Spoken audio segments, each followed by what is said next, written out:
Oke, selamat siang. Assalamualaikum warahmatullahi wabarakatuh. Selamat siang, Bu. Oke, Assalamualaikum juga, Bu. oke, baik, saya langsung share screen saja ya, nanti pertemuan kedua aja baru perkenalan sama Bu Irma. Oke, yang pertama hari ini saya akan menyampaikan tentang konsep dasar asuhan kehamilan. Oke.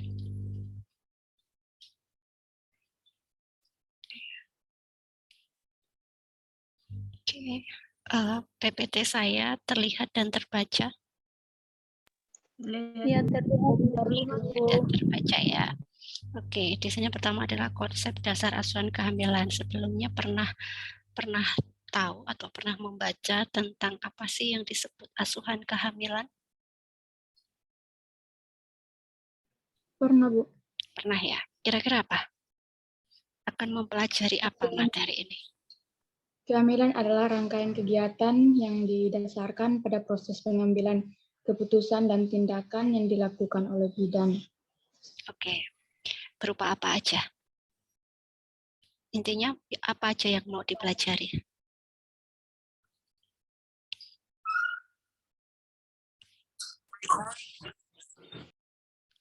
Ada yang bisa menjawab? Kira-kira apa aja yang mau dipelajari dalam materi ini?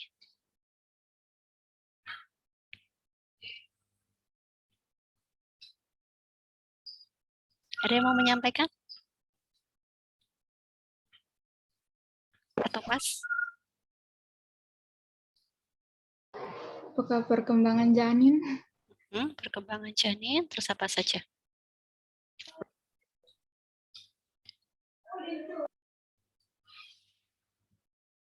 Hanya mempelajari perkembangan janin saja? Hanya itu saja yang mau dipelajari? Ada yang lain nggak? Perkembangan pranetal? Terus, setelah ada perkembangan janin, terus kemudian kira-kira apa? Ya sudah, baik, nanti ini dilanjut dulu ya. Oke, jadi pokok bahasa nanti akan dipelajari ini, filosofi asuhan kehamilan. Lingkup asuhan kehamilan. Nanti kalau suaranya Bu Irma kurang jelas bilang ya. Oke, kemudian prinsip pokok asuhan kehamilan, sejarah asuhan kehamilan, tujuan asuhan kehamilan, refocusing asuhan kehamilan, standar asuhan kehamilan, tipe pelayanan asuhan kehamilan, hak-hak wanita hamil, kemudian tenaga profesional asuhan kehamilan, peran dan tanggung jawab bidan dalam asuhan kehamilan. Ini adalah konsep dasarnya ya. Konsep dasar asuhan kehamilan seperti itu. Oke. Kemudian selanjutnya yang di sini pernah nggak mendengar yang disebut filosofi?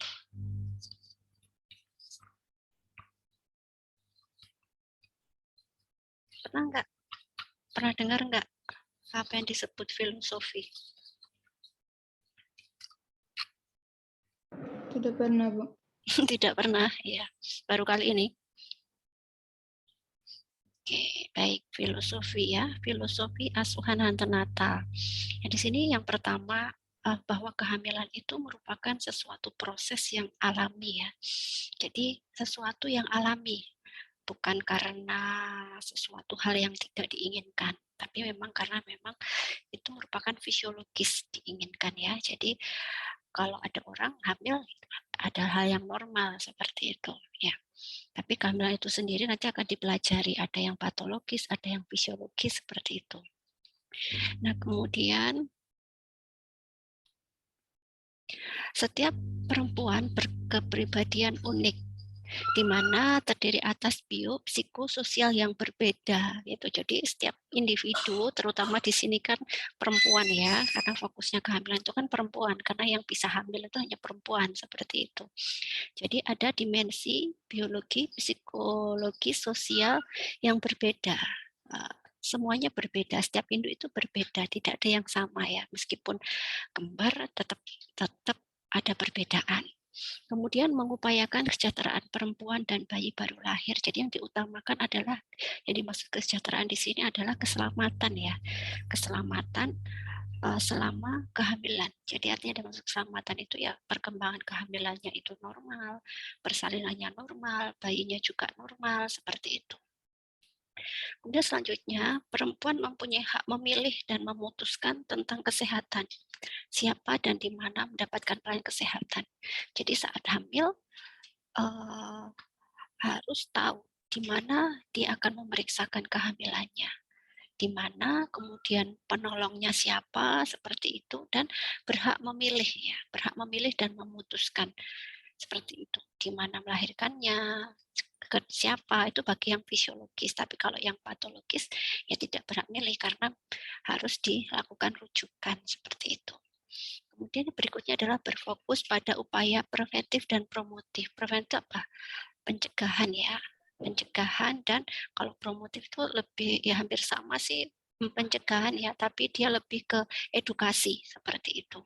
Yang memberikan edukasi seperti itu, bahwa kehamilan ibu hamil itu harus diberi diedukasi apa saja, konseling yang dibutuhkan apa saja, seperti itu. Kira-kira ada yang bisa menyampaikan, kira-kira kalau ada ibu hamil itu edukasi apa yang kira-kira diberikan pada ibu hamil? Ayo coba silakan berpendapat.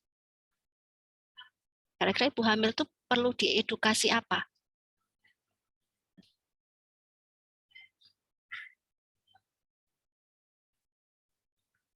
Ayo, siapa yang berpendapat di sini? Halo.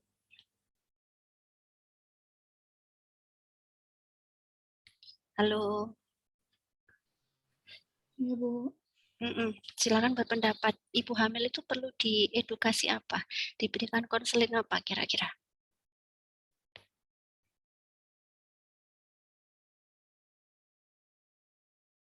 Kalau sepengetahuannya dulu aja enggak apa-apa. Jadi tidak perlu cari di searching seperti itu. Yang ditahu aja enggak apa-apa. Ini kan memang pembelajaran itu ada pre dan post ya, artinya sebelum dan sesudah. Kalau sebelum itu kitanya ingin tahu sejauh mana pemahaman yang sudah dimiliki. Nah, kemudian diberikan materi. Nah, nanti setelah diberikan materi baru biar tahu, oh saya tadi di awal belum tahu. Kemudian setelah mendapatkan materi saya menjadi tahu. Jadi nggak apa-apa. Nggak harus betul, tapi nanti di akhir harus betul, seperti itu. Apa kira-kira yang harus diberikan edukasi pada ibu hamil? Yang simpel aja kira-kira. Halo. Masa enggak ada yang jawab Untuk ini? Ya, Mbak. menjaga kebersihan. Menjaga kebersihan. Kebersihan apa? Untuk mencegah diare-diare. Oke, baik. Mencegah diare, menjaga kebersihan, mencegah diare. Oke, baik. Ada lagi yang mau disampaikan? Yang lain mungkin kira-kira edukasi apa pada ibu hamil? Saya, Bu, menjaga kesehatan, Bu. Menjaga kesehatan. Oke, kesehatan apa? Contohnya pola makan. Pola makan. Oke, baik ya. Tadi Mbak Sri dan Mbak Erni sudah menyampaikan pendapatnya. Semuanya benar ya, tapi yang dimaksud tadi ada sedikit menggarisbawahi, yang dimaksud di hari itu sama aja menjaga perilaku ya. Seperti itu ya, perilaku sehari-hari. Nanti akan kita pelajari semua di situ. Nah, kemudian selanjutnya mendukung dan menghargai proses fisiologis ya, intervensi dan penggunaan teknologi hanya atas indikasi. Nah, ini nanti tadi sebenarnya hari ini kan pertumbuhan dan perkembangan fetus ya, tapi nanti baru tadi lupa, harusnya konsep dasar terlebih dahulu ya. Itu. Kemudian selanjutnya membangun kemitraan dengan profesi lain untuk pemberdayaan perempuan, seperti itu. Nah, kemudian selanjutnya lingkup asuhan kebidanan. Yang pertama yaitu mengumpulkan data riwayat kesehatan. Nah, di sini biasanya akan dikenal dengan data subjektif dan data objektif. Nah, kemudian menganalisa setiap kunjungan atau pemeriksaan ibu hamil ya. Jadi setelah diperiksa ada data subjektif, data objektif, kemudian dianalisa ke kunjungannya minimal berapa kali, kemudian dilakukan pemeriksaan. Jika ditemukan ketidaksesuaian, nah berarti itu dilakukan intervensi atau penata laksanaan. Seperti penata laksanaannya berdasarkan sesuai keluhannya, seperti itu. Nanti ada kehamilan risiko tinggi, kehamilan dengan komplikasi, seperti itu ya. Ini masih dasar ya, jadi Ibu Irma menjelaskan yang secara umum dulu. Nanti karena akan dibahas secara detail sekali nanti ya. Kemudian melaksanakan pemeriksaan fisik secara lengkap dan sistematis. Jadi ya sama, melakukan pemeriksaan fisik pada ibu hamil. Nanti ada perbedaan. Apa pemeriksaan fisik pada ibu hamil, pada anak, pada bayi, pada dewasa, nanti akan ada perbedaan. Langkah-langkahnya sama, tapi ada fokus-fokus yang berbeda. Kemudian melakukan pemeriksaan abdomen ya, perut ya, termasuk tinggi fundus uteri, posisi presentasi dan penurunan janin. Nah, ini tidak semuanya bisa dilakukan.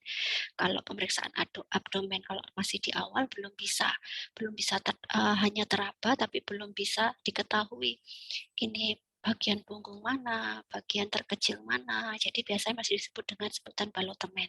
Tapi nanti kalau sudah trimester 2, trimester 3 baru bisa seperti itu ya. Kemudian melakukan penilaian pelvik atau panggul ya, ukuran dan struktur panggul ya. Memang panggul ini ada ukuran panggul ya, nanti panggul luar, terutama ada panggul luar, panggul dalam. Ya, ada beberapa yang panggul luar itu tidak memiliki makna terhadap yang dikatakan panggul sempit. Kemudian kalau indikasinya itu tinggi badan ya biasanya. Kalau kurang dari 145 biasanya tidak bisa lahir normal secara teori, tapi beberapa kenyataan di lahan ada yang berbeda. Nah, kemudian ukuran panggul yang diukur nanti akan ketemu ya, ada jarak panggul ya, namanya distantia spinarum, distantia cristarum. Nah, itu hanya ukuran luar. Yang memastikan itu adalah ukuran panggul dalam. Nah, kemudian menilai keadaan janin selama kehamilan termasuk DJJ dan gerakan janin. Nah, ini tidak semua bisa dilakukan DJJ karena apa? Karena berkaitan dengan usia kehamilan. Kalau usia kehamilannya masih awal, ya belum bisa dilakukan pemeriksaan DJJ dan gerakan janin seperti itu. Jadi nanti akan ada materi tentang kapan janin itu bisa dilakukan DJJ, pemeriksaan DJJ, gerakan janin. Nah, itu nanti akan berhubungan dengan materi pertumbuhan dan perkembangan fetus atau perkembangan janin ya, mulai kapan. Karena mulai kapan sih jantung terbentuk, mulai kapan janinnya berkembang, seperti itu ya. Oke. Kemudian selanjutnya yaitu menghitung usia kehamilan dan hari perkiraan lahir. Jadi bisa dihitung ya usia kehamilannya itu mens terakhirnya kapan, kemudian perkiraan lahirnya kapan, itu bisa dihitung. Kemudian mengkaji status nutrisi yang berhubungan dengan pertumbuhan janin. Kemudian mengkaji kenaikan berat badan ibu hamil yang berhubungan dengan komplikasi atau nutrisi ya, gizi ya, berkaitan dengan gizi. Kemudian memberikan penyuluhan tanda-tanda bahaya dan bagaimana cara menghubungi petugas kesehatan, khususnya di sini bidan ya. Kemudian melakukan penata laksanaan kehamilan dengan anemia ringan, hiperemesis gravidarum, abortus ya. Kemudian di situ nanti ada komplikasi-komplikasi ya. Yang paling sering itu adalah anemia, hiperemesis, kemudian preeklamsi, abortus ya, tapi juga tidak menutup kemungkinan ada tentang ibu hamil dengan malaria, ibu hamil dengan diabetes mellitus, seperti itu. Nah, itu masuknya nanti ke ranah patologi. Dan selanjutnya menjelaskan dan mendemonstrasikan cara mengurangi ketidaknyamanan pada kehamilan. Nah, saat orang hamil itu pasti akan terjadi ketidaknyamanan. Kenapa terjadi ketidaknyamanan? Karena perubahan hormon yang dimiliki. Yang bukan yang dimiliki, yang terjadi ya. Kemudian ada imunisasi, memberikan imunisasi pada ibu hamil. Kemudian mengidentifikasi penyimpangan kehamilan normal, dan penanganannya termasuk rujukan. Jika misalkan bidan meskipun dia menangani semua kesehatan ibu dan anak khususnya kehamilan, tapi juga memiliki mana yang patologis, mana yang bukan patologis, mana yang wewenang bidan, mana yang bukan wewenangnya. Nah, jika bukan wewenangnya wajib dilakukan rujukan ya, seperti itu. Kemudian selanjutnya berikan bimbingan dan persiapan persalinan, kelahiran, dan menjadi orang tua. Nah, ini harus ada persiapan ya menjadi orang tua. Makanya kehamilan itu merupakan sesuatu yang alami karena biasanya direncanakan. Biasanya kalau sudah siap menikah, artinya ya sudah siap memiliki anak, tapi ada beberapa hal yang tidak sesuai, apalagi kehamilan yang tidak diinginkan. Kalau kehamilan yang tidak diinginkan berarti artinya dia belum siap menjadi orang tua, seperti itu. Kemudian bimbingan penyuluhan, ini tadi edukasi tentang perilaku kesehatan selama hamil. Terutama tadi ya nutrisinya, senam, keamanan, kemudian merokok. Banyak yang harus diedukasi. Nanti kita akan ketemu ya bahwa kebutuhan ibu hamil trimester 1 apa saja, kebutuhan kehamilan trimester 2, kebutuhan kehamilan trimester 3, seperti itu ya. Nanti akan secara detail dipelajari. Kemudian penggunaan secara aman jamu-jamu atau obat tradisional yang tersedia. Nah, biasanya kalau ibu hamil ini tidak boleh mengkonsumsi jamu ya, seperti itu. Obat-obat tradisional. Jadi karena segala sesuatu perlu dikomunikasikan atau melalui pemeriksaan dengan tenaga kesehatan atau bidan. Nah, kemudian selanjutnya prinsip pokok asuhan kehamilan. Yang pertama di sini adalah Undang-Undang Kesehatan Nomor 23 Tahun 1992 ya tentang tenaga kesehatan. Kemudian Kemenkes 900 ya nomor 900 tahun 2002 tentang registrasi dan praktek bidan. Nah, saat memberikan pelayanan tentu pelayanan kepada pasien tentunya juga ada yang disebut registrasi atau STR atau izin praktek ya, seperti itu. Oke. Kemudian sekarang masuk tentang sejarah asuhan kebidanan. Pada zaman Mesir kuno tokoh yang pertama yaitu namanya Simprah ya, Simprah ya, dan Wah yang tidak setuju dengan tindakan Raja Fir'aun yang melakukan pembunuhan pada bayi laki-laki yang baru lahir. Itu awal mulanya. Kemudian masa sebelum Masehi mulai diketahui fisiologi dan patologi kehamilan. Fisiologi itu kehamilan yang normal, sedangkan patologi itu adalah kehamilan yang di luar normal, yang tidak normal ya, seperti itu. Kemudian tahun 1899 di Edinburgh mulai menyediakan tempat merawat wanita hamil. Jadi ada wanita hamil mulai dilakukan perawatan dan itu ada suatu tempat khusus untuk merawat wanita hamil. Kemudian pada tahun 1878 Adolphe Pinard dari Prancis menemukan palpasi abdominal itu dengan cara pinar seperti itu. Kemudian pada tahun 1918 Jean Laboumin dari Prancis dia menemukan lanek dan stetoskop. Kemudian pada tahun 1920 pertama mendengar DJJ itu ya pada tahun 1920. Sekarang tahun berapa? Sudah berapa tahun yang lalu ya, 1920 ya, pada sekarang sudah 2022 ya, seperti itu. Dan tahun 1972 John Braxton Hicks dari Inggris yaitu menemukan kontraksi selama kehamilan yang sampai sekarang dikenal dengan kontraksi Braxton Hicks, seperti itu. Nah, kemudian itu terkait dengan secara asuhan kebidanan. Kemudian untuk selanjutnya yaitu tujuan antenatal care. Yang pertama adalah antenatal care itu adalah pemeriksaan kehamilan atau perawatan selama kehamilan. Nah, tujuannya apa? Kehamilan itu harus dilakukan perawatan. Mungkin ada pertanyaan, itu kan kehamilan kan merupakan fisiologis atau hal yang alami. Kenapa harus dilakukan perawatan? Nah, ini tujuannya. Bahwa tidak semuanya yang memang banyak yang fisiologis ya, tapi juga tidak menutup kemungkinan ada kehamilan yang patologis. Nah, sebelum masuk ke sini kira-kira ada yang tahu nggak? Pernah nggak melihat atau mendengar kehamilan yang bermasalah? Jika pernah, kira-kira apa? Seperti apa? Dari pengalaman mungkin ada saudara atau tetangga seperti itu. Ada yang mau bercerita di sini?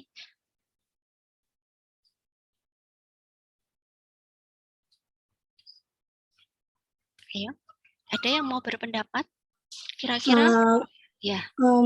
Muntah terus, Bu. Muntah, ya, Mbak Sri Sandrawati ya, muntah ya. Jadi ibu hamil itu sebenarnya muntah atau mual itu hal yang fisiologis, hal yang normal. Tapi jika dia sudah sampai mengganggu aktivitas, nah itu berarti bisa dikatakan patologis. Ya tadi mual. Kira-kira ada lagi selain pendarahan dari vagina, ya, pendarahan. Betul, perdarahan ya, ada perdarahan yang banyak seperti itu ya, dan masih banyak lagi ya. Terima kasih ya Mbak Sri tadi ya yang berpendapat. Oke. Selanjutnya ini tadi ya, tujuannya adalah mempromosikan dan menjaga kesehatan fisik dan mental. Jadi tadi kita fokusnya lebih banyak ke fisik ya, sedangkan yang tidak kalah penting itu adalah psikologis ya, karena seseorang akan cemas ya, dari yang tidak hamil menjadi hamil dia akan cemas. Cemasnya nanti bagaimana saya beradaptasi selama kehamilan, nanti bagaimana perkembangan janinnya, terutama yang membuat cemas adalah saat nanti bagaimana persalinannya, seperti itu ya, itu yang membuat cemas. Jadi di situ juga perlu dilakukan edukasi tentang kecemasan secara psikologis ya, supaya ibu itu tenang saat menghadapi kehamilannya, persiapan persalinannya, seperti itu. Kemudian pendidikan nutrisi, kebersihan diri tadi sudah disebutkan ya, dan proses kelahiran bayi. Kemudian tujuannya juga mendeteksi dan menata laksanakan komplikasi medis, baik bedah ataupun obstetris selama kehamilan. Jadi tujuannya adalah mendeteksi, karena fokusnya biasanya hal-hal yang dianggap normal itu banyak yang tidak diperhatikan. Orang mendapat perhatian, nah ternyata justru nanti menjadi sesuatu yang patologis. Justru kalau sesuatu yang sudah dideteksi, dipantau itu menjadi dari yang tidak normal, karena dipantau justru menjadi yang fisiologis. Bahkan justru yang terlewat itu adalah yang dianggap normal, karena merasa normal akhirnya tidak seberapa diperhatikan sehingga bisa menjadi yang menjadi patologis seperti itu. Tapi perlu diketahui bahwa di dalam pemeriksaan kehamilan itu sebelum terjadi kita mendeteksi di awal bisa sudah disimpulkan yang namanya kehamilan risiko tinggi. Nah, seperti itu. Jadi kalau sudah masuk kehamilan risiko tinggi berarti dalam pendampingan atau selama selama kehamilannya nanti sampai persalinan perlu mendapatkan pelayanan yang lebih seperti itu. Nah, dari mana kita bisa tahu ibu hamil itu risiko tinggi? Nanti akan ketemu namanya screening ya, KSPR seperti itu. Contohnya adalah usia. Usia kehamilan tuh yang bagus itu usia reproduksi antara 20 sampai 35 tahun. Nah, kalau misalkan terjadi kehamilan di luar usia itu masuk resiko tinggi. Kenapa masuk resiko tinggi? Kalau terlalu muda, satu, secara psikologis dia belum siap. Yang kedua, secara organ reproduksinya pun juga belum siap. Nah, kemudian kalau yang terlalu tua, itu tadi juga sama ya, berkaitan dengan organ reproduksinya, seperti itu ya. Itu ya, jadi saat yang tepat untuk hamil anak pertama ya, terutama itu usia atau usia reproduksi itu 20 sampai 35 tahun. Tapi ada pertanyaan, Bu, kalau misalkan di luar itu boleh? Iya, ya boleh saja, tapi masuk resiko tinggi, perlu diawasi seperti itu. Terus selain itu usia tadi sudah, kemudian jarak kehamilan antara anak pertama dan anak kedua ya, minimal 2 tahun ya, seperti itu, dan masih banyak lagi. Kemudian selanjutnya adalah tadi mengembangkan persiapan persalinan setelah kesiapan menghadapi komplikasi. Jadi meskipun dia kehamilannya tidak risiko tinggi, tapi juga perlu ada pemantauan. Karena apa? Kadang tiba-tiba ini ada komplikasi selama proses kehamilan, letak sungsang, letak lintang, terus tadi terjadi perdarahan, seperti itu tadi yang tiba-tiba terjadi keguguran atau abortus, seperti itu ya. Terus kemudian tensinya tinggi, seperti itu. Biasanya kita disebut eklamsi atau preeklamsi.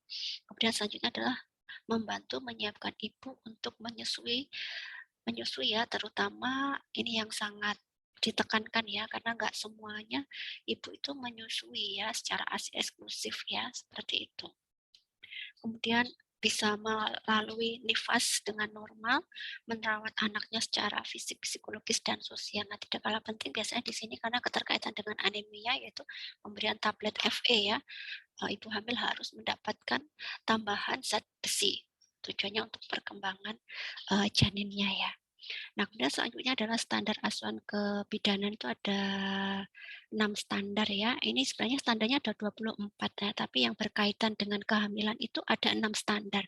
6 standar itu di standar berapa? Jadi ingat ya, ada 24 standar sebenarnya, tapi yang berkaitan dengan kehamilan itu ada 6 standar. 6 standar itu di mana saja? Standar 3. Apa standar 3? Identifikasi ibu hamil. Kemudian standar 4. Apa standar 4? Pemeriksaan dan pemantauan antenatal. Minimal 4 kali kunjungan. Nah, kalau sekarang bisa 6 ya, 6 kali ya. Salah satunya di situ ada USG ya. Kemudian nanti ada panduan yang terbaru ya, minimalnya 6 kali seperti itu, apalagi di masa pandemi ini ya. Kemudian standar 5, palpasi abdominal. Standar 6, pengelolaan anemia pada kehamilan. Standar 7, pengelolaan dini hipertensi pada kehamilan. Dan standar 8, persiapan persalinan. Standar yaitu minimal 7T. 7T itu timbang, tinggi badan, seperti itu nanti akan dipelajari. Kemudian selanjutnya adalah refocusing asuhan kehamilan. Fokus asuhan kehamilan adalah memfokuskan kembali asuhan yang terbukti bermanfaat, sehingga bisa menurunkan angka kesakitan dan kematian ibu dan bayi baru lahir. Aspek pentingnya apa? Yaitu membangun rasa kepercayaan dengan ibu dan keluarga. Ya, jadi saat kita memberikan asuhan pada ibu hamil ya khususnya atau pada pasien umumnya, yang paling penting adalah membangun rasa kepercayaan dengan pasien, itu yang penting. Karena jika sudah terjadi kerjasama, ada rasa percaya, akan jadi kerjasama, pasien akan lebih kooperatif. Jadi yang mendasari keberhasilan kita memberikan pelayanan kepada pasien yaitu tadi bisa membangun rasa kepercayaan antara pasien. Coba aja kalau kita sudah percaya itu kan biasanya kita lebih terbuka. Benar nggak? Kalau kita nggak percaya apa kita mau bisa kita terbuka? Kan tidak. Kalau sudah percaya kita terbuka dan mau melaksanakan dengan baik anjuran-anjuran dari petugas kesehatan, terutama bidan ya. Nah, kemudian contohnya, menghadirkan penolong persalinan yang sudah terampil atau bidan di setiap kelahiran, mendeteksi dan mengobati komplikasi-komplikasi yang timbul selama kehamilan, kemudian meningkatkan dan memantapkan kesehatan fisik, mental, dan sosial ibu serta bayi dengan menyediakan pendidikan, suplementasi, serta imunisasi, kemudian membantu ibu untuk pemberian ASI yang lancar, menjalani masa nifas yang normal, serta menjaga kesehatan anak secara fisik, psikologis, dan sosial. Seperti itu ya contohnya. Kemudian informasi penting pada setiap kunjungan ya. Jadi setiap ibu hamil melakukan pemeriksaan itu ada informasi penting yang harus disampaikan kepada ibu hamil. Yang pertama yaitu trimester 1 sebelum minggu ke-14 ya. Nanti kita akan mengenal 3 trimester ya, trimester 1, trimester 2, trimester 3. Kehamilan itu kan berapa lama? Berapa lama kehamilan itu? Berapa bulan? 9 bulan. 9 bulan. Oke, 9 bulan ya. Kalau kita punya 3 trimester, kira-kira 1 semester berapa bulan? 3. 3 ya. Oke. 3 bulan. Oke, 3 bulan ya. Berarti trimester 1 itu berapa? Bulan ke-1, kedua, ketiga. Tapi kita nanti menghitungnya minggu ya. Hitungan kita itu minggu ya. Kalau hitungan untuk pasien itu bulan. Tapi kalau kita menghitung itu pakainya minggu. Seperti itu. Jadi kalau secara hitungan awam ya trimester 1 itu bulan ke-1, kedua, ketiga. Trimester 2 itu bulan ke-4, ke-5, ke-6. Trimester ketiga bulan 7, 8, dan 9. Nah, nanti itu akan dihitung minggu. 1 bulan berapa minggu? Jangan sampai nggak bisa menjawab ini. 4 minggu. Bulan 4 minggu ya. Ini pertanyaan untuk anak SD. 1 bulan berapa minggu ya? Oke. Ya ya. Oke, jangan sampai 1 bulan 6 minggu. Oke ya. Yang pertama apa yang harus diberikan pada kunjungan trimester 1. Yang pertama, membangun hubungan saling percaya. Itu yang paling penting yang baru katakan di awal tadi. Karena itu merupakan dasar atau fondasi keberhasilan seorang tenaga kesehatan memberikan pelayanan pada pasiennya. Saling percaya antara bidan dan ibu. Kemudian mendeteksi masalah yang bisa diobati yang bersifat mengancam jiwa, menimbang berat badan, mengukur tekanan darah, mencegah masalah seperti neonatal, tetanus, anemia, dan kekurangan zat besi. Kemudian memulai persiapan kelahiran bayi dan kesiapan untuk menghadapi komplikasi. Kemudian mendorong perilaku yang sehat, cara hidup sehat bagi wanita hamil, nutrisi, mengantisipasi tanda-tanda bahaya kehamilan, kemudian menjadwalkan kunjungan berikutnya ya. Kunjungan berikutnya itu sewaktu-waktu jika ada kendala ya harus segera ke bidan seperti itu atau tenaga kesehatan yang paling dekat ya seperti itu. Oke. Selanjutnya ini adalah trimester 2. Itu sebelum minggu ke-28. Sama seperti di atas, tapi ditambahkan kewaspadaan khusus mengenai preeklamsi. Pantau tekanan darah, evaluasi edema. Tahu edema enggak? Apa edema? Yang tahu enggak edema itu apa? Apa edema? Pembengkakan, Bu. Ya, pembengkakan ya, ada pembengkakan ya. Pembengkakan kira-kira kalau ibu hamil di mana? Di perut.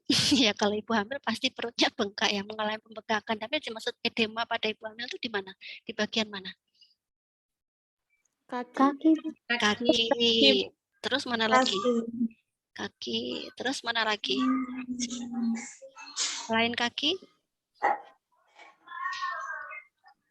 Mana lagi? Tangan ya, di tangan seperti itu ya. Tadi, jadi nanti diperiksa ya. Kemudian kalau sudah ada pembengkakan, kemudian tensinya tinggi, nah harus dilakukan pemeriksaan penunjang atau pemeriksaan lab ya untuk menegakkan diagnosa ya. Oke. Kemudian trimester 3 antara minggu 28 sampai 36. Sama seperti antara minggu 14 sampai 28 yang tadi trimester 2 ditambah nah ini tadi deteksi letak janin. Kondisi lain yang memerlukan kelahiran di rumah sakit atau bila ada komplikasi. Nanti sebenarnya memang ini kan masih konsep dasar ya. Nanti kita akan pelajari. Setelah ini sebenarnya adalah perkembangan janin sebagai dasar. Kenapa kok DJJ itu mulai letak janin itu kenapa kok dipantau atau bisa dideteksi pada trimester 3 seperti itu. Nah, karena itu berkaitan nanti dengan pertumbuhan dan perkembangan janin di dalam kandungan. Terus kapan mulai terdengar DJJ? Nah, itu sebenarnya teori yang mendasar itu adalah pertumbuhan dan perkembangan janinnya. Seperti itu, semua ada dasarnya. Oke. Kemudian selanjutnya adalah hak-hak wanita hamil. Yang pertama, wanita berhak mendapatkan pelayanan kesehatan komprehensif. Yang dimaksud komprehensif itu adalah secara keseluruhan dan berkesinambungan ya. Jadi yang pelayanannya tidak hanya kehamilannya saja, tapi semuanya. Semua meskipun ibu hamil ya tidak fokusnya ke kehamilan saja, tapi semuanya, keluarganya, kemudian adat istiadat, kebiasaannya, semuanya.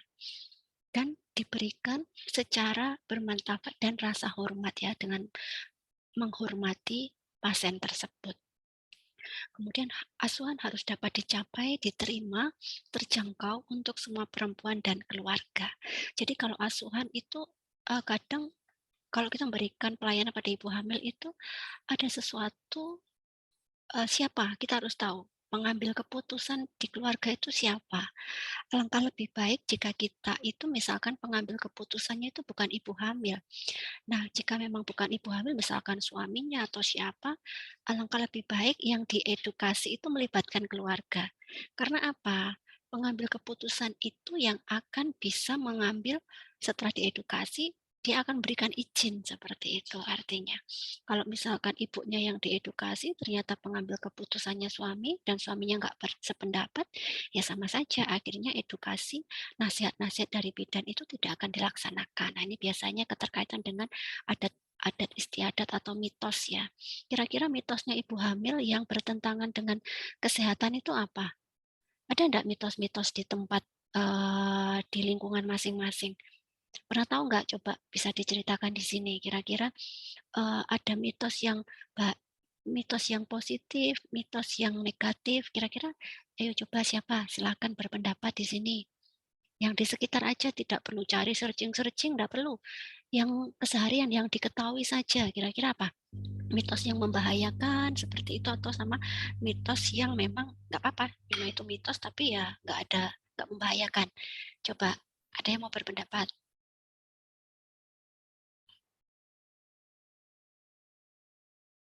Halo?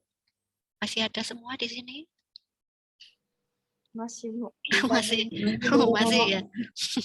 Kalau masih ada coba dijawab pertanyaan. Nah, Ibu, katanya tidak bisa berhubungan intim sama suami. Oh, itu mitos atau fakta? Ya, boleh ya. Intinya Ya fakta, ya mitos, kalau itu lebih ke dia malu ya. Artinya kalau seorang perempuan itu biasanya kalau sudah hamil, ya sudah, nunggu sampai persalinan selesai, kan begitu ya. Tapi sebenarnya nanti teorinya boleh, itu nanti ada mana yang aman, di mana masa yang aman dan harus seperti apa, begitu. Nanti akan ada subpokok bahasan. Nanti ketemu dengan, kan nanti kehamilan ada 3 tim dosen ya, ada Bu Anggra, ada Bu Irma, ada Bu Palupi. Nah, itu nanti akan dijelaskan secara detail berdasarkan CPMK. Cuman masalahnya tadi Bu Irma lupa, bukan lupa ya, belum saya memberikan kontrak kuliah ya, materi apa nanti disampaikan oleh siapa, begitu ya. Oke, baik, baik sekali itu tadi. Ada yang lain? Katanya nggak boleh apa itu semai rambut merah atau gimana? Selama hamil nggak boleh nggak boleh mengecat Nggak boleh. rambut ya. Oke, sebenarnya itu fakta atau mitos? Mitos ya, seperti itu ya. Mitos, Bu. Takutnya apa? Kalau dicat merah, bayinya rambutnya juga merah. Kulitnya merah. Oh, kulitnya merah. Ya, bayi kalau lahir kulitnya merah. Seperti itu. Oke ya, nanti akan dibahas lagi nanti, kalau tidak salah itu topiknya Bu Anggra nanti itu. Fakta mitos seperti itu gitu ya. Jadi masih banyak lagi, terutama kalau yang kemarin itu ada ibu hamil tidak boleh melilitkan handuk di leher. Takutnya apa? Nanti terjadi lilitan tali pusat kayak gitu. Terus kalau keluar harus bawa benda tajam kayak gitu. Terus kalau biar lahirnya normal harus minum minyak 1 sendok itu diabetes ya, itu ya nanti akan ketemu dibahas secara minyak. Bu, ya, ya. Minum minyak itu benaran atau tapi Bu, yang apa bawa benda-benda tajam atau seperti paku, gunting itu kalau di kampung saya itu fakta, Bu.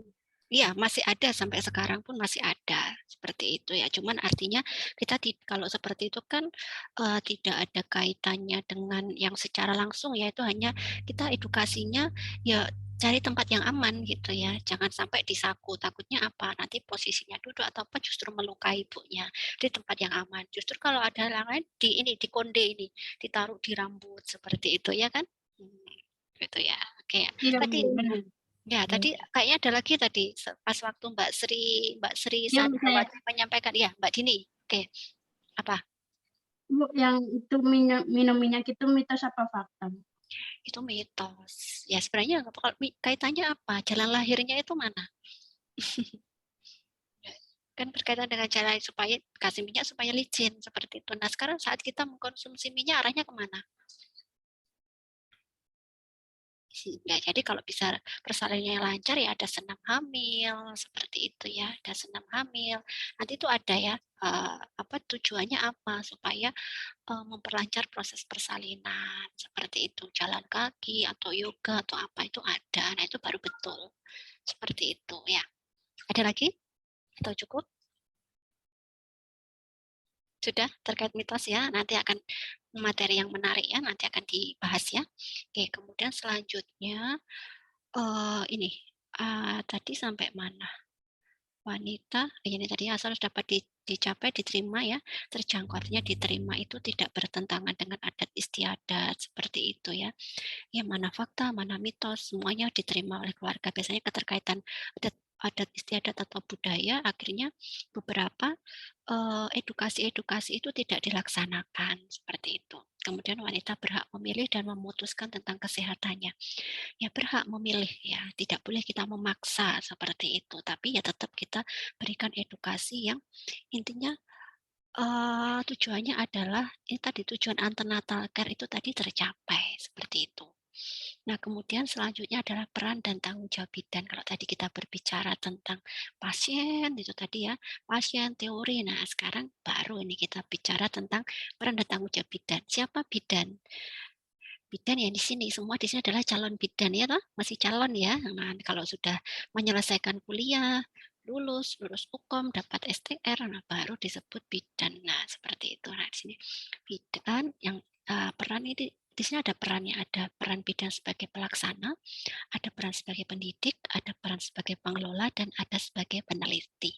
Apa peran bidan sebagai pelaksana? Yaitu memberikan asuhan atau pelayanan. Bidan mempunyai 3 tugas utama, yaitu mandiri, kolaborasi, dan rujukan. Ingat ya, ini harus diingat ya. Tugas sebagai pelaksana ini mandiri itu maksudnya seperti apa? Tahu nggak yang dimaksud mandiri itu seperti apa? Tugas bidan memiliki 3 tugas sebagai pelaksana. Mandiri, maksudnya mandiri itu seperti apa? Mandi sendiri. Yang dimaksud mandiri itu apa? Mbak Dini, bisa? Mengkaji status kesehatan untuk memenuhi kebutuhan asuhan klien. Ya, bagus ya. Tapi Bu Irma tambahkan dari jawabannya, mandiri itu artinya tidak di bawah wewenang siapapun, seperti itu. Ya, jadi dia bekerja mandiri. Ya, bisa ada ibu hamil, ya dilakukan pemeriksaan sendiri, tidak mengikuti advis, misalnya advis dokter atau apa ataupun enggak. Tapi ibu hamil ya sudah saya obati sendiri, seperti itu ya, mandiri yang namanya, tidak bekerja sama dengan yang lainnya, seperti itu. Kemudian kalau kolaborasi apa? Kolaborasi itu bekerja sama dengan tim, sama-sama bidan, atau bekerja sama dengan petugas lab, atau bekerja sama dengan ahli gizi yang perlu dilakukan konsultasi. Kemudian rujukan ini tadi terkaitan dengan wewenang bidan. Yang bukan wewenang harus dilakukan rujukan. Tidak boleh ditangani sendiri, karena itu sudah bukan mandiri. Harus ada dirujuk. Di situ ada wewenang yang mana yang boleh dilakukan bidan dan mana yang tidak. Seperti itu. Kalau yang boleh berarti itu mandiri. Dia memiliki wewenang boleh melakukan seperti itu. Kemudian selanjutnya sebagai pendidik, yaitu melakukan penyuluhan atau edukasi. Jadi memberikan edukasi itu merupakan peran bidan sebagai pendidik. Nah, berikutnya adalah pengelola. Ya, jadi mengelola, menyusun rencana kerja, mengelola kegiatan ibu hamil, berpartisipasi dalam kegiatan program pelayanan kehamilan. Terutama pengelola ini lebih banyak fokusnya yang bidan yang bekerja di puskesmas, seperti itu ya. Kemudian peneliti, melakukan penelitian kebidanan. Nah, nanti semuanya di sini akan melakukan penelitian ya. Semoga saja kalau tidak studi kasus nanti akan ada di semester akhir, mendekati semester akhir ya, nggak di semester akhir ya, nanti akan melakukan penelitian. Tapi penelitian ini bukan penelitian yang secara fokusnya langsung, tapi setiap hari kita kayak screening, mendeteksi, ini juga sudah disebut meneliti ya, mencari seperti itu. Nanti mencari tanda bahaya, mendeteksi, screening seperti itu ya. Oke. Kemudian kewajiban bidan. Nah, di sini bidan wajib memberikan pelayanan asuhan kehamilan sesuai dengan standar profesi dengan menghormati hak-hak pasien. Wajib merujuk, memberi kesempatan pasien beribadah, menjaga rahasia, memberi informasi, inform konsen, dokumentasi, kerjasama dengan pihak lainnya.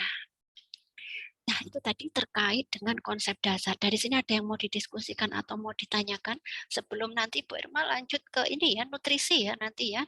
Memang agak terpecah-pecah ya materinya nanti, tapi harapannya nanti semua materi akan tersampaikan. Oke, baik. Dari materi konsep dasar kira-kira ada yang mau disampaikan atau didiskusikan atau ada yang kurang belum paham? Atau sudah paham atau masih dicerna?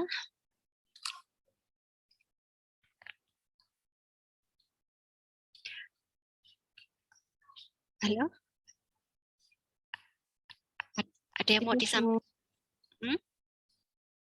Siapa? Mbak Irawati mau menyampaikan sesuatu, kayaknya berbicara tapi masih termute, atau enggak? Ada yang mau disampaikan? Sudah jelas ini? Atau masih dicerna? Cukup? Kalau kita cukup, lanjut ke materi berikutnya. Bu, saya mau tanya, Bu. Oke, Mbak Carolina ya. Apa? Ya, silakan. Jika seorang ibu yang hamil pada usia kandungan menginjak 9 bulan, tapi masih melakukan hubungan intim, apakah berisiko berbahaya bagi janin atau bagaimana, Bu? Sebenarnya untuk resiko itu setiap tindakan itu pasti ada resiko ya, tapi nanti akan ada edukasi. Yang diperbolehkan biasanya, yang tidak diperbolehkan itu di awal kehamilan. Kenapa tidak diperbolehkan? Karena akan merangsang kontraksi uterus seperti. Kalau yang di akhir kehamilan itu sebenarnya juga tidak diizinkan ya, artinya karena apa? Tapi kalau misalkan dia sudah aterem, rata-rata mereka tidak akan melakukan seperti itu. Tapi sebenarnya kalau kebanyakan di situ kalau secara teori itu boleh dilakukan, tapi kenyataannya banyak yang tidak melakukan seperti itu. Karena apa? Kalau nanti terjadi di sebelum aterem, dia akan merangsang kontraksi sehingga terjadi proses persalinan. Seperti itu. Ya, nanti akan ketemu, akan dijelaskan pada topik yang lebih detail ya nanti ya. Seperti itu. Jadi yang boleh itu di mana? Yang tidak diperbolehkan itu di awal trimester dan di akhir trimester kehamilan. Yang tidak diperbolehkan. Ya, seperti itu. Tapi nanti jika diperbolehkan itu pun ada metode-metodenya. Seperti itu. Ya, selama tidak terjadi perdarahan, selama tidak ada komplikasi, sebenarnya boleh saja seperti itu. Jadi ada poin-poin yang harus diperhatikan. Ada komplikasi enggak? Selama tidak ada komplikasi, sebenarnya diperbolehkan. Kecuali pada TM1. Seperti itu. Kalau yang TM akhir, sebenarnya seperti yang saya kata tadi, diperbolehkan, tapi harus ada poin-poin tertentu. Satu, tidak ada perdarahan, tidak ada resiko tinggi, kemudian tekniknya seperti itu. Tekniknya harus ini tadi, ada tipe-tipe atau gaya-gaya tertentu ya seperti itu. Nanti akan dibahas secara detail ya. Kalau bahas itu nanti tidak selesai ya. Ini masih konsep dasar ya seperti itu. Jadi nanti ada gaya-gaya seperti itu yang aman untuk ibu hamil seperti itu ya. Intinya janinnya tetap terlindungi, tidak ada kontraksi yang merangsang kontraksi sehingga menimbulkan kontraksi itu. Kalau lebih kan bisa terjadi persalinan dini. Kalau misalnya ibunya ada ketuban pecah dini, ada perdarahan, baik semua trimester pun tidak diizinkan, tidak diperbolehkan. Karena ada perdarahan, ada komplikasi, tapi selama tidak ada perdarahan, tidak ada komplikasi, diizinkan kecuali TM awal. Kenapa TM awal bisa merangsang kontraksi uterus dan bisa menyebabkan abortus? Begitu. Ya.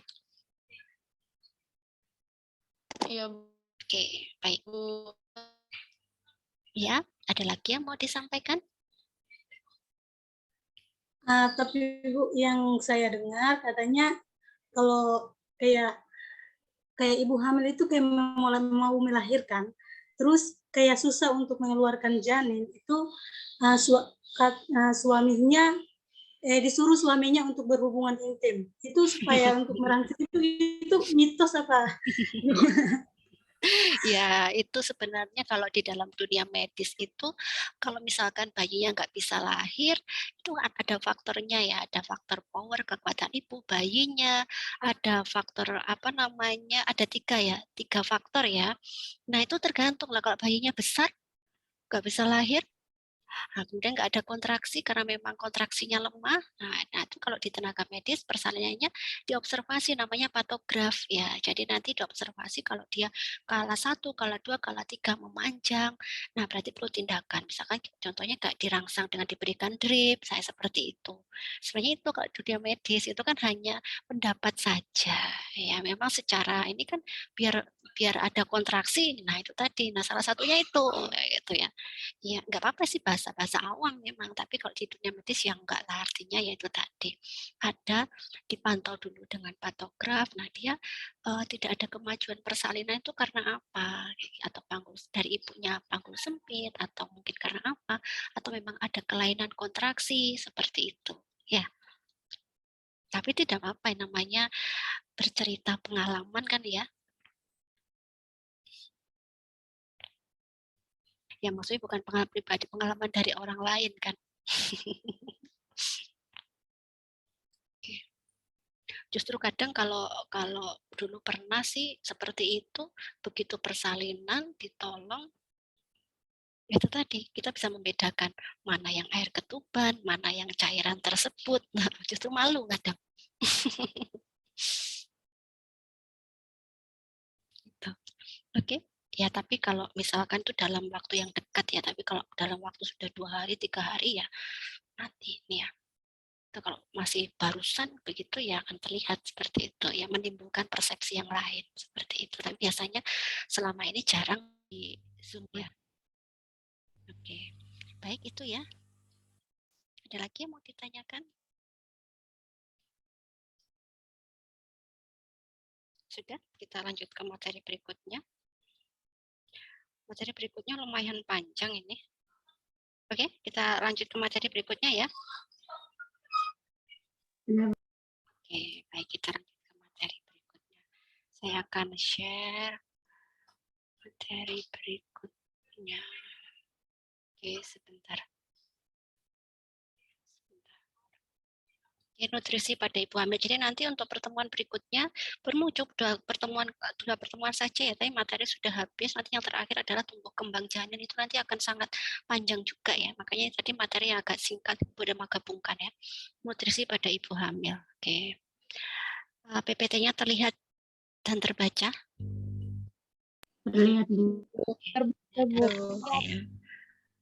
Oke. Nih, yang dimaksud ini, jadi kehamilan adalah awal masa kehidupan. Ibu yang sehat akan melahirkan bayi yang sehat ya. Setuju enggak dengan pendapat ini? Ibu yang sehat akan melahirkan bayi yang sehat. Setuju tidak? Setuju. Ada yang enggak setuju? Kemudian Setuju, Bu. setuju ya, gizi ibu.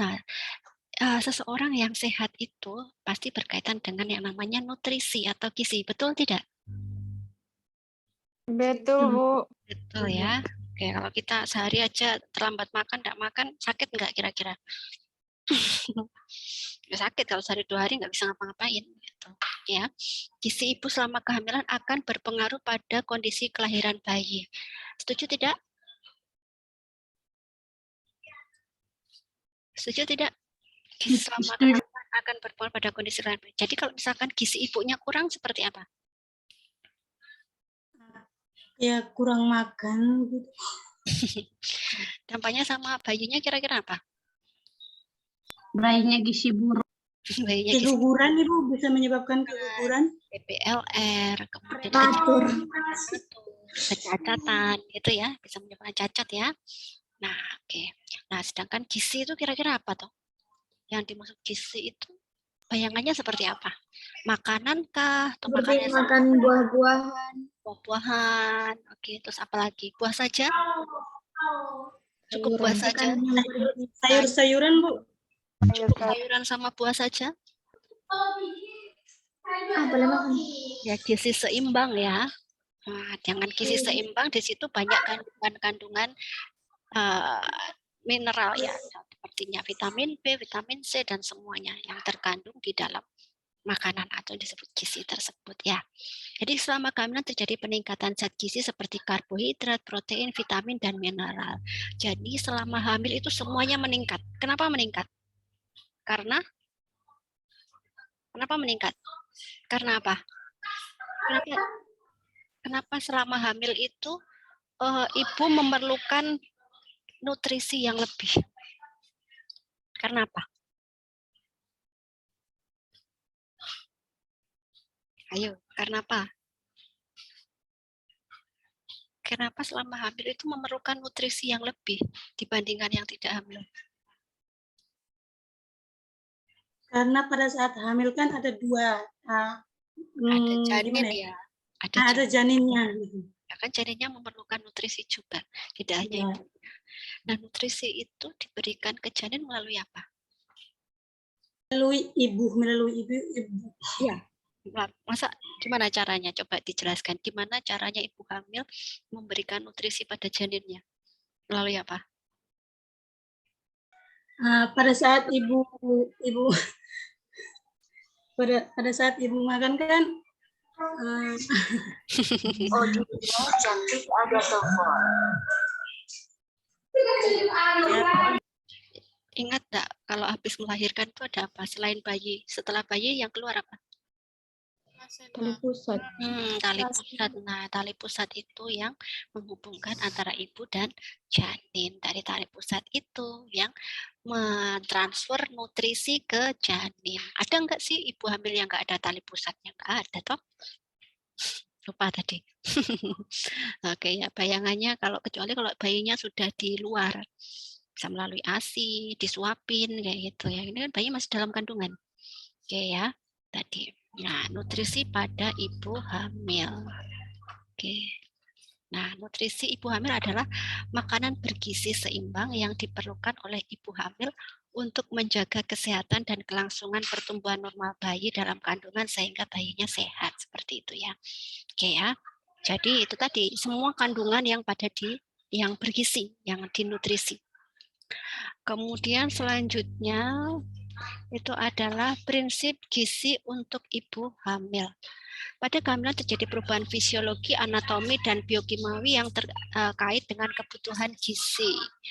Selama kehamilan, metabolisme berubah sehingga terjadi penimbunan energi dalam bentuk lemak sebagai cadangan gizi untuk menyusui.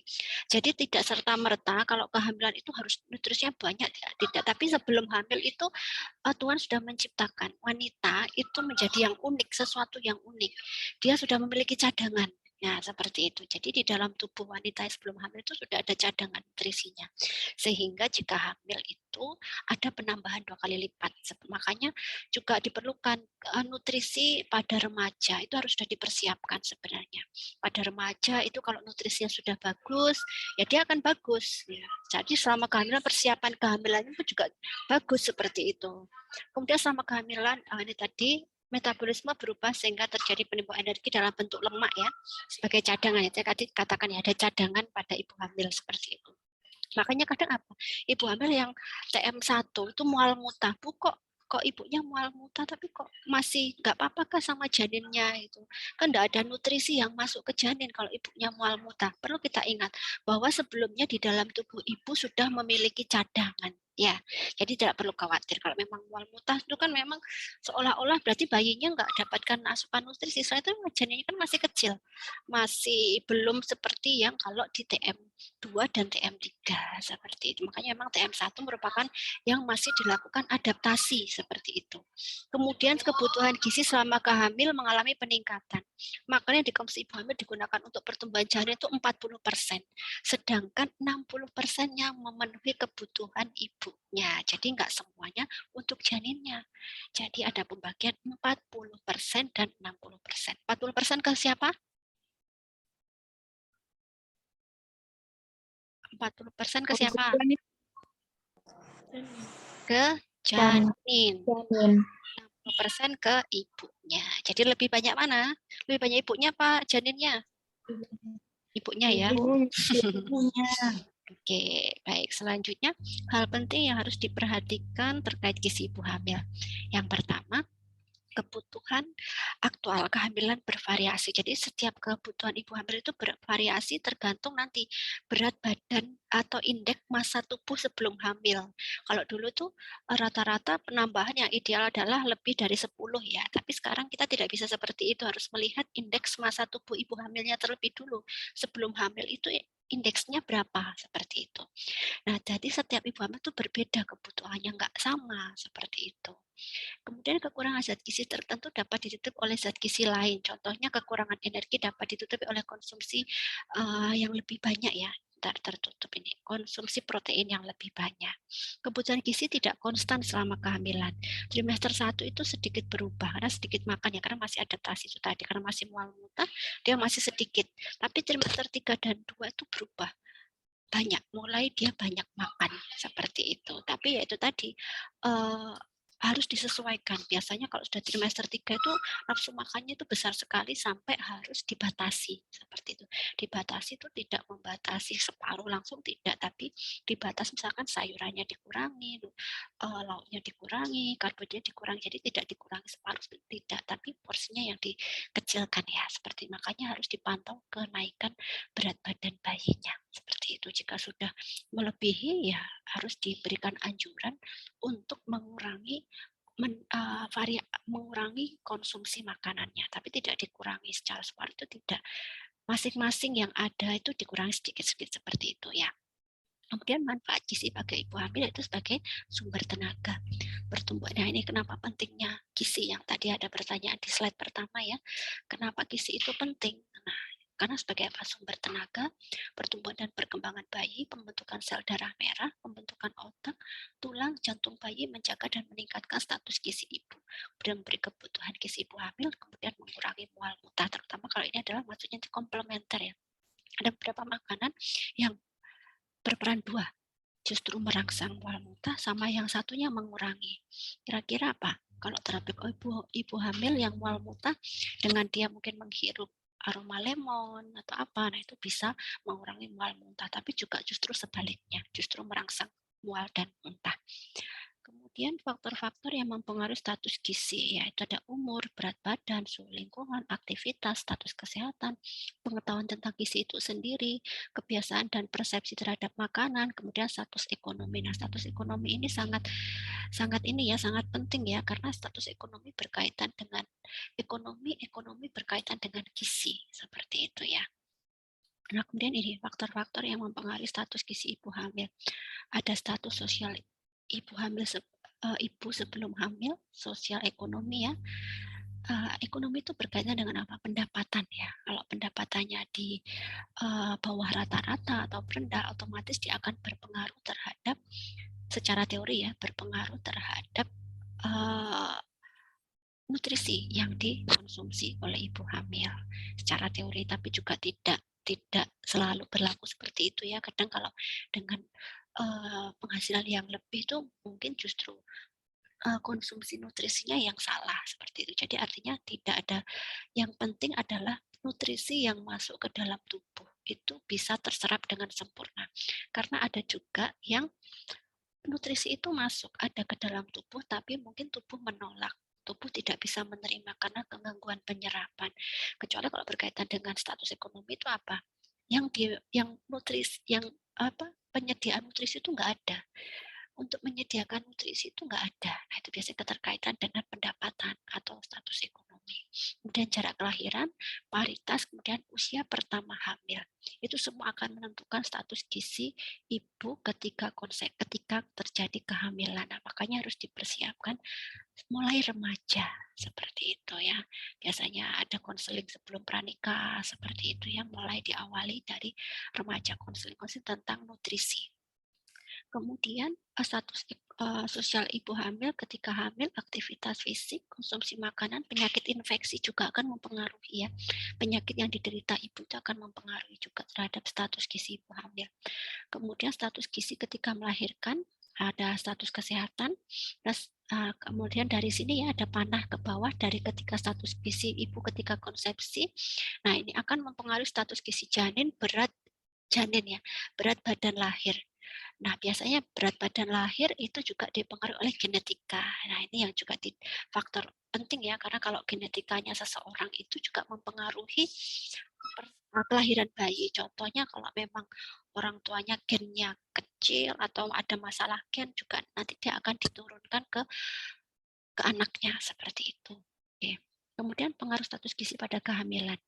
Konsumsi pangan sebelum dan selama kehamilan berpengaruh terhadap kesehatan ibu hamil. Konsumsi pangan dan gizi yang kurang selama hamil berdampak buruk pada bayi yang dilahirkan maupun bagi bayi. Jadi dampak buruknya tidak hanya bagi bayi, tetapi juga bagi ibu hamilnya. Kemudian bayi ibu hamil yang kurang gizi bisa menyebabkan lahir prematur, BBLR. Harus bisa membedakan ya mana yang bayi prematur, mana yang bayi BBLR. Kalau bayi prematur itu bayi yang lahir memang belum cukup usia. Tapi kalau BBLR usianya sudah cukup, tapi berat badannya rendah, biasanya kurang dari 2,5 gram ya, seperti itu. Nanti akan ketemu di situ. BBLR itu nanti pada asuhan anak ya. Asuhan anak itu akan dibahas itu nanti sampai perkembangannya. Kemudian ibu mengalami perdarahan selama melahirkan karena apa? Biasanya keterkaitan dengan anemi ya. Kemudian ada latihan fisik ya yang ringan. Latihan fisik itu berkaitan dengan apa ya? Metabolisme ya, senam seperti itu ya. Kemudian ada kelancaran proses persalinan seperti itu. Nah, kemudian ini nanti masalah gizi dalam siklus hidup ya. Di sini ada kalau gizi itu biasanya berkaitan dengan BBLR, perdarahan, kemudian kalau sudah jadi anak remaja akan stunting ya.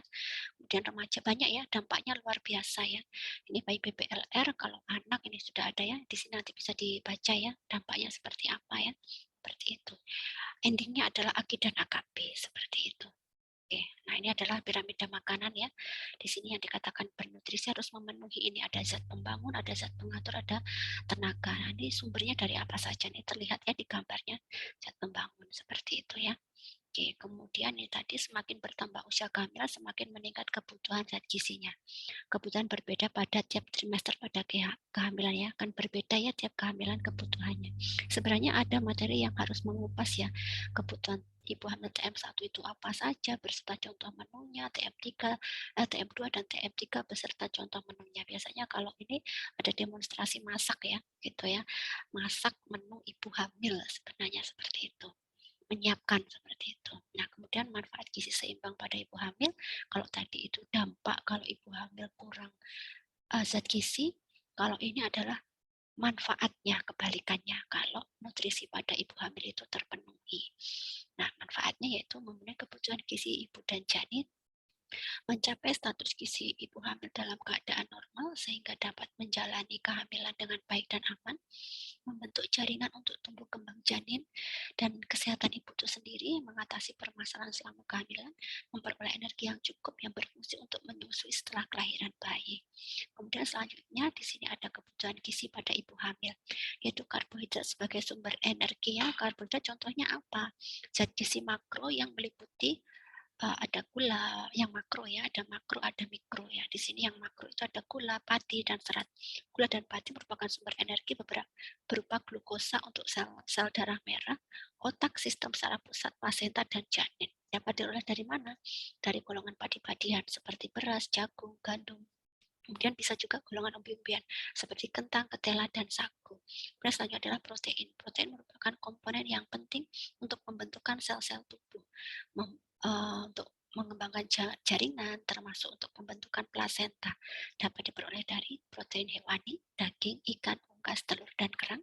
Protein nabati itu kacang-kacangan seperti kedelai, kacang tanah, kacang telur. Hasil olahnya seperti tempe, tahu, susu kedelai, dan oncom. Jadi kalau kita melihat dari sini, nggak harus yang dikatakan nutrisi itu harus mahal.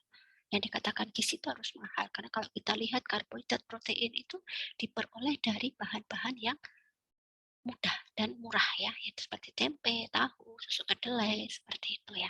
Oke, kemudian selanjutnya ada lemak. Lemak merupakan sumber tenaga dan untuk pertumbuhan jaringan plasenta. Selain itu, lemak disimpan untuk persiapan ibu sewaktu menyusui. Lemak selain sebagai sumber kalori juga untuk memperoleh vitamin-vitamin yang larut dalam lemak, yaitu vitamin A, D, E, dan dan K ya, itu ada bisa disingkat ADEK ya, atau adik ya, vitamin yang larut dalam lemak. Jadi ada vitamin yang larut dalam lemak dan vitamin yang tidak larut dalam lemak. Kemudian selanjutnya ada vitamin. Di sini sumber vitamin A hewani yaitu minyak ikan, kuning telur, nabati ada wortel, sayur hijau, buah-buahan seperti pepaya, tomat, sumber vitamin B kompleks. Kemudian vitamin B1 yaitu ada telur, otak ikan, beras tumbuh, kacang-kacangan, vitamin B, B2 ya, buah-buahan dan sayuran. Dan ada asam nikotin yaitu B6 dan B12 dapat diperoleh dari sayur-sayuran, daging, dan kacang-kacangan. Kemudian asam folat ya, asam folik dari sayur yang berwarna hijau tua, telur, jeruk, pisang, kacang, dan roti. Nah, kemudian ini yang terang di sini adalah selanjutnya adalah garam mineral yang dibutuhkan ibu hamil antara lain kalsium dan garam dapur, zat besi dan fosfor untuk pembentukan tulang pada janin. Ini sangat perlu ya, karena pembentukan tulang ya nanti pada usia kehamilan berapa bulan seperti itu. Jadi mineral ini terdiri dari kalsium kebutuhannya 1200. Fosforus 1200 juga, magnesium, zat besi, zinc, dan yodium. Ini kebutuhannya di sini ya. Di sini di sampingnya itu sudah ada berapa kebutuhannya seperti itu. Kemudian ini tadi kebutuhan untuk gizi seimbang selama umur kehamilan. Nah, ini tadi asam fosfat fungsinya adalah membentuk sistem saraf pusat termasuk otak, asam folat ya. Jadi sumbernya dari mana? Ini untuk trimester 1 ya. Bahan makanan yang mengandung asam folat yaitu sayuran berdaun hijau, tempe, serelia, atau kacang-kacangan yang telah ditambahkan dengan asam folat. Kemudian asam lemak tak jenuh. Sumbernya dari fungsinya apa? Tumbuh kembang sistem saraf pusat dan otak. Bahan makanannya apa? Ikan laut, ikan tenggiri, ikan kembung, ikan tuna, dan ikan tongkol. Vitamin B12. Fungsinya apa? Perkembangan sel janin. Bahan makanannya apa? Hasil ternak dan produk olahannya, serta produk olahan kacang kedelai, misalnya tempe dan tahu, telur, daging ayam, keju, dan susu. Kemudian vitamin D, fungsinya apa? Membantu menyerap kalsium dan mineral, zat penting yang diperlukan oleh tubuh di dalam darah. Bahan makanannya apa? Ikan salmon dan susu, seperti itu. Nah, kemudian untuk trimester 2, yang diperlukan apa? Vitamin A, fungsinya proses metabolisme. Kalsium, tadi sudah ada ya, sudah dijelaskan di awalnya ada zat besi, kemudian ini tadi yang di sampingnya ini ada bahan makannya dari apa saja. Tadi sudah ada ya di atas tadi ya macam-macamnya. Semua ini lebih di tiap trimesternya. Kalau trimester 3 ini vitamin B6, serat vitamin C, zinc dan yodium. Apakah yang di atas tadi tidak dibutuhkan? Ya dibutuhkan. Tapi untuk tiap trimester itu yang paling banyak difokuskan ini tadi yang ada di tabel ini. Nah, fungsinya bisa dibaca sendiri. Kemudian bahannya dari apa tadi sudah ya, sudah bisa dilihat ya dari atas tadi. Oke, kemudian ini tadi pesan gizi seimbang untuk ibu hamil. Harus mengkonsumsi aneka ragam pangan lebih banyak berguna untuk memenuhi kebutuhan energi, protein dan vitamin serta mineral sebagai pemeliharaan pertumbuhan dan perkembangan janin setelah cadangan selama menyusui. Jadi disarankan lebih banyak mengkonsumsi aneka ragam makanan karena di situ terkandung semuanya. Karena kalau takutnya apa? Kadang kita fokusnya kandungannya nggak ada seperti itu. Semakin beraneka ragam akan semakin tercukupi. Kemudian selanjutnya di sini ada membatasi makanan yang mengandung garam yang tinggi untuk mencegah hipertensi karena peningkatan risiko kematian janin, transplantasitas serta gangguan pertumbuhan. Ya, ini secara teori. Tapi nanti kalau mau ada bukti ya kita harus lihat ada jurnal penelitian. Ini adalah secara teori ya. Tapi apakah ini bisa sudah diteliti? Apakah benar-benar ada penelitian? Nah, ini yang belum dicari ya. Tapi tentunya kalau teori ini kan berdasarkan dari penelitian ya. Kemudian minum air putih lebih banyak yang mendukung sirkulasi janin, produksi cairan amnion atau cairan ketuban dan meningkatnya volume darah, mengatur keseimbangan asam basa tubuh dan mengatur suhu tubuh. Asupan air minum ibu hamil sekitar 2-3 liter per hari ya, 8-12 gelas per hari. Kemudian membatasi minum kopi, kandungan kafein dalam kopi meningkatkan buang air kecil yang berakibat dehidrasi, tekanan darah meningkat dan detak jantung meningkat. Kemudian ini tadi selanjutnya menurut angka kecukupan gizi AKG tahun 2004 seorang ibu hamil dianjurkan untuk mengkonsumsi tambahan energi dan protein. Trimester 1 itu 100 kalori dan 17 gram protein. Trimester 2 300 kalori dan 17 gram protein, trimester 3 300 kalori dan 17 gram protein.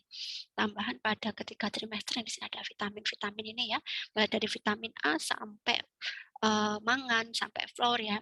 Di sampingnya ini ada berapa ya? 0,2 mg untuk fluor. Vitamin A itu ada 300 ya, seperti itu. Oke, nah kemudian di sini ada juga bila kekurangan zat gizi. Kalau zinc ya, kalau kekurangan zinc akibatnya apa? Ketuban pecah dini, partes lama, kelahiran kurang bulan atau prematur, BPLR, kematian yang bisa mengakibatkan kematian ibu dan bayi. Kemudian asam folat, anemia pada ibu, pembentukan saluran saraf tidak sempurna, bisa menyebabkan BPLR, B6 dan B12, anemia pada ibu, gangguan perkembangan otak bayi, bahkan sampai gangguan saraf pada bayi. Jadi ini ya, jika kekurangan gizi ya, ini tadi bisa menyebabkan seperti ini, seperti itu. Oke, kemudian di sini apakah gizi ibu tercukupi? Kecukupan gizi seorang ibu hamil dapat dilihat dari kenaikan berat badan. Nah, di sini seperti yang Pak katakan tadi ya, ada indeks massa tubuh. Kurang dari 18,5 sampai 25, lebih dari 25 sampai 29, sampai lebih dari 29.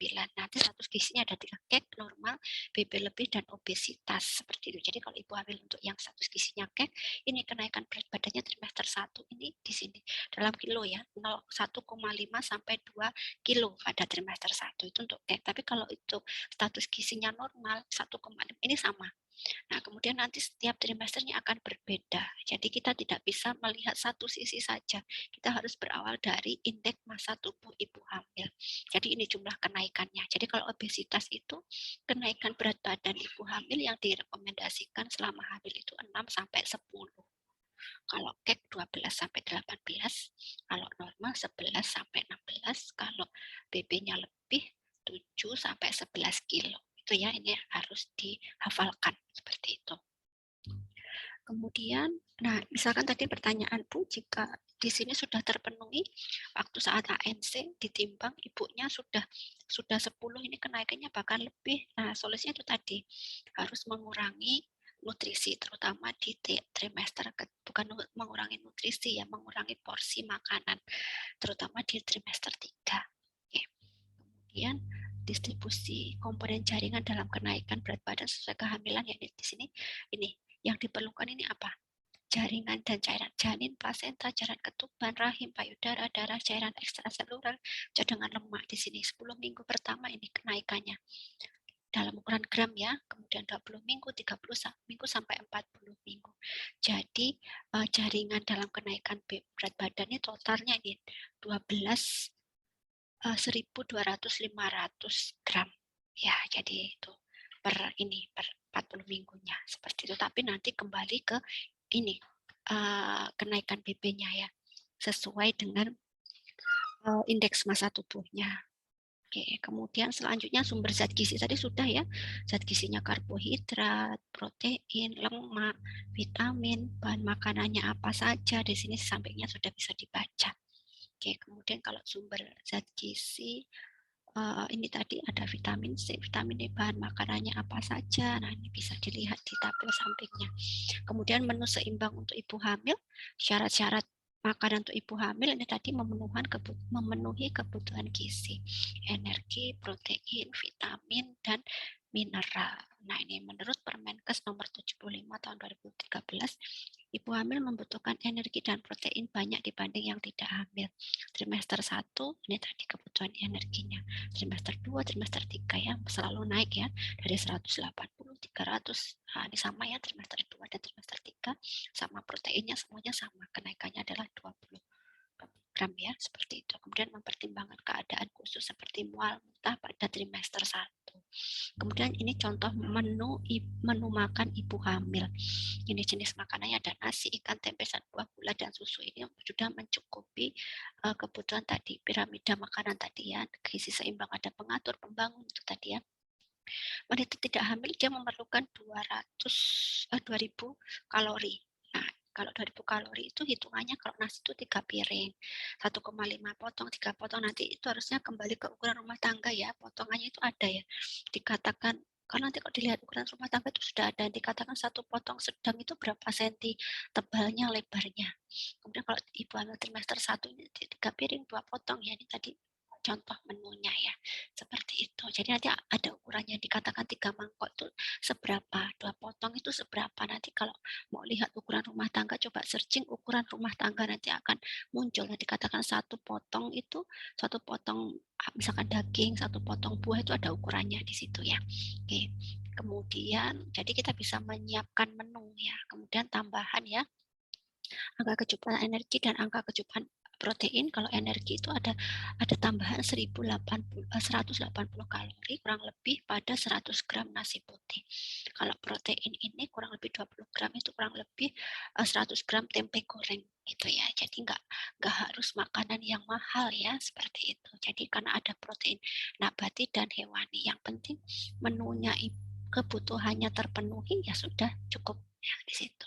Dan tips makanan selama hamil, makan sesuai kebutuhan, makan sedikit tapi sering, makanan diberikan dalam keadaan kering untuk menghindari mual, makan perlahan-lahan, banyak makan buah tinggi vitamin C, banyak makan makanan tinggi zat besi, kurangi makanan berlemak tinggi, gorengan santan untuk menghindari mual, kurangi makanan yang asam-asam, kurangi makanan yang asin, hindari makanan berbau tajam, cukup air, cukup cairan ya 2 liter per hari, hindari makanan menimbulkan gas seperti kol, kembang kol, sawi, buncis, ubi, talas, nangka, durian, soda, dan sebagainya. Ini menghindari ya. Menghindari itu bukan berarti tidak makan, tapi menghindari seperti itu.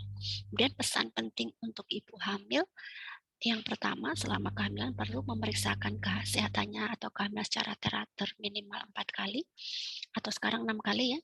Yang kedua, memperhatikan kenaikan berat badan ibu selama hamil. Jangan lupa minum tablet tambah darah 1 butir setiap hari. Bila merasa mual, minum tablet pada waktu mau tidur malam hari. Imunisasi TT 2 kali selama kehamilan. Ibu hamil harus makan makanan yang beraneka ragam dan minum lebih banyak daripada saat tidak hamil. Gunakan garam beriodium di dalam makanan sehari-hari. Untuk mencegah kekurangan darah selama hamil, ibu harus banyak makan makanan yang sumbernya dari zat besi, seperti sayuran hijau, buah, tempe, tahu, kacang hijau, kacang merah, dan kacang-kacang lain. telur, ikan, dan daging. Untuk mencegah kekurangan kalsium, ibu harus banyak makan makanan sumber kalsium seperti bayam, daun katuk, daun singkong, susu, ikan yang dimakan dengan tulangnya ya, ikan teri ya. Kalau ikan yang besar ya jangan dimakan sama tulangnya ya, atau kacang-kacangan. Kemudian bila selera makan ibu kurang, makan makanan yang segar seperti buah-buahan dan sayur-sayuran, makanan yang kering-kering atau dibakar seperti itu. Oke, baik, itu materi yang bisa saya sampaikan. Sebelum kita akhiri, ada yang mau disampaikan atau didiskusikan terkait materi nutrisi pada kesempatan hari ini? Silakan.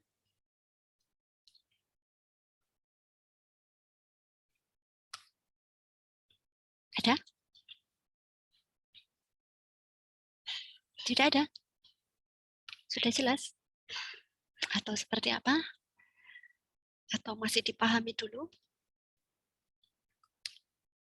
Menarik enggak materinya? Menarik. Iya, pasti jawabnya menarik. Kalau enggak jawab menarik, takut nanti sama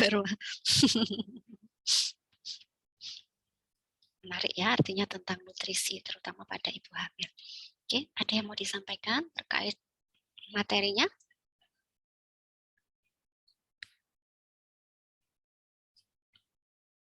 Cukup.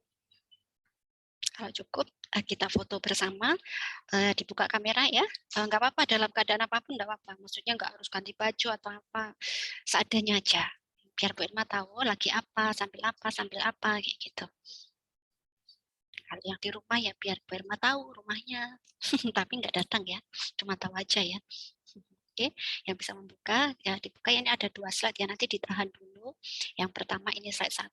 Boleh mau pakai apa aja, boleh mau ekstra ada, mau sambil senyum, mau sambil apa, kan enggak puasa sambil apa boleh. Yang penting nyaman ya, oke. Oke. Saya hitung ya, nanti ada 2 slide, jangan ditutup dulu. Ini saya hitung dulu ya, hitungan 1 2 3 ya. Oke. Saya hitung, nanti pertahankan dulu karena ada 2 slide ya. Slide pertama saya hitung 1 2 3. Oke, saya simpan dulu ya. Tahan dulu. Oke, tahan dulu. Oke, saya simpan dulu ini kehamilan ya. Askep kehamilan 1 ya, D3 ya. Oke. Oh, ini banyak terbuka nih yang kedua ini. Sebentar saya ulang lagi nih. Tadi banyak yang tertutup. Oke. Saya ulang lagi slide 1. Oke, ya. Oke. Lupa enggak saya kasih ini. Apa-apa 1 2 3. Enggak apa-apa.